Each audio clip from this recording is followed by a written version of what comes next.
Welcome to Living Fuel TV. I'm Monica Craichy with my wife Monica. Imagine getting a diagnosis of type 2 diabetes.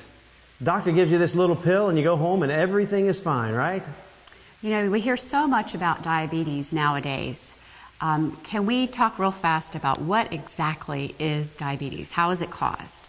Well, we have pre-diabetes, diabetes, metabolic syndrome, type 1 and type 2. Now, there's actually another one burgeoning called type 3, so let's discuss that. Type 1 means your blood sugar is above normal levels. So let's just say I think it's 100, just over 100, 105, something that level. And diabetes would be a higher level than that, higher maintained resting blood sugar levels, fasting. You wake up, you haven't had anything to eat yet, they test your blood, and your blood sugar levels are too high. High blood sugars wreaks havoc on the body. Okay, so what causes diabetes? What are the types? Right now we have type 1 diabetes, which means the beta cells in the pancreas have been destroyed and are not producing enough insulin to manage the blood sugar as we eat. Now, how do they get destroyed? Well, it can be a lot of things. I mean, we don't even know the etiology of type 1 diabetes. A lot of people are saying it's immunizations, and there's many other reasons that can hurt the pancreas's ability to produce insulin. Okay, so the second and most common level, now those kinds, type 1, they're just not getting enough insulin. They have to have insulin. And we'll talk about, you know, the way to take insulin to optimize the type 1 diabetic. But right now we'll talk about type 2 diabetes. That means the pancreas is producing enough insulin, but the cells are not recognizing it. It would be like being in a loud restaurant and we're having a discussion and we're tuned into each other, but we are shutting out all the other discussion. That just means that the cells are pulling back receptors and no longer receptive to the excess insulin that is around all the time.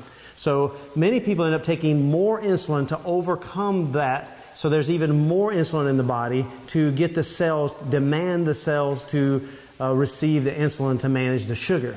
So what happens is that people who are type 2 diabetic, they get advice from their doctor that eat this and offset it with a unit of insulin. And this is just the way they go. They eat the cheesecake, offset it with insulin. Eat pizza, offset it with insulin. What happens, however, is that long-term high insulin levels are at the root of every disease of aging. So they say, you know, heart disease, cancer, kidney disease, complications from osteoporosis and stroke, all these are diseases of aging, but really they are diseases of long-term high blood sugar and insulin. I think it's important to say, too, that I guess in defense of doctors, they're not taught nutritional education. I mean, they're taught pharmaceutical education and then surgery, right? That's really the most so they're part. Really sharing from what they know. Doctors are very interested in this also because it really is an early death sentence. So what happens when you have insulin all the time as a type 2 diabetic?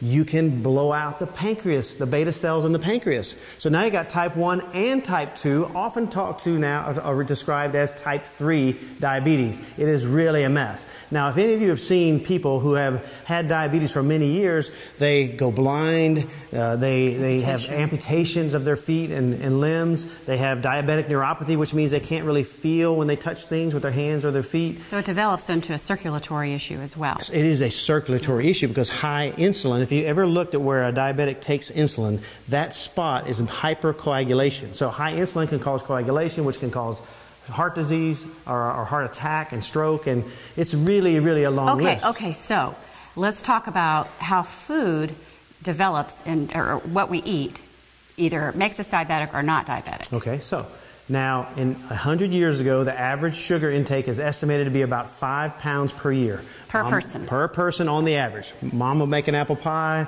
You would go to the store once in a while and get a piece of candy. But it wasn't a luxury. A luxury. Yeah. But it has become a staple in our lives. So now the average intake of sugar is over 150 pounds per year per person, and somebody's eating our sugar.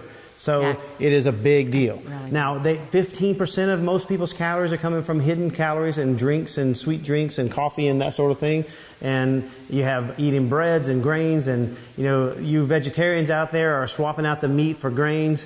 And what happens as a result of all these things is you have chronic high insulin levels, which is a disaster for your health. Now, some people can maintain this for longer than others, but it is a recipe for disaster that's going to take over once and for all at some point. So what's a person to do? What's a person to do? Now, the research shows that all-cause mortality drops as your fasting blood sugar drops below 80. So having low blood sugar in the morning when you wake up is a result of having a diet that is not spiked with sugars and grains at all times, including eating, grandma knew a lot more than we give her credit for. 3 meals a day and no snacks, okay? That really does optimize endocrine levels, hormone levels, and so on. So having a very solid, high-protein breakfast, high-protein lunch, and protein should be the center of your meals. Now, we talk about it in the Super Health Diet, we give a meal plan, we talk about smart meals. And the way you design a smart meal is you have your protein source decided at the beginning of the meal, and then you surround that with high-quality vegetables and greens and bright-colored vegetables. So you can get more of that at livingfuel.com, or you can read about it in the Super Health Diet. And I would say, too, there are certain foods that our family just never eats. I mean, we never eat fried food on purpose. I mean, right? I mean, and we really steer away from pork and shellfish. So you have to have a list of things you won't do, okay? But the main, like for instance, if you were to go to a restaurant today and you say, before you get there, I will not eat the bread that they put on the table, I will not have sweet drinks, and I will not order dessert. That alone can radically change your life. These are a few of the ideas. A lot of them are in my new book, The Super Health Diet. You can read about it at livingfuel.com. You can watch other shows we've done on the subject. But I really hope this was helpful to you today. Eat clean, solid nutrition. That is the foundation of long life. And really, in a nutshell, if you could just drop the sugars way back, and the foods that turn to sugars as well, like your grains, your starches, those types of things. Keep in mind that a cow comes in the feedlot at 350 pounds and goes out at 800. And what do they feed them? Corn. The same thing happens to humans. So you got to be careful of eating too many carbohydrates. Too many carbohydrates can shorten your life and will.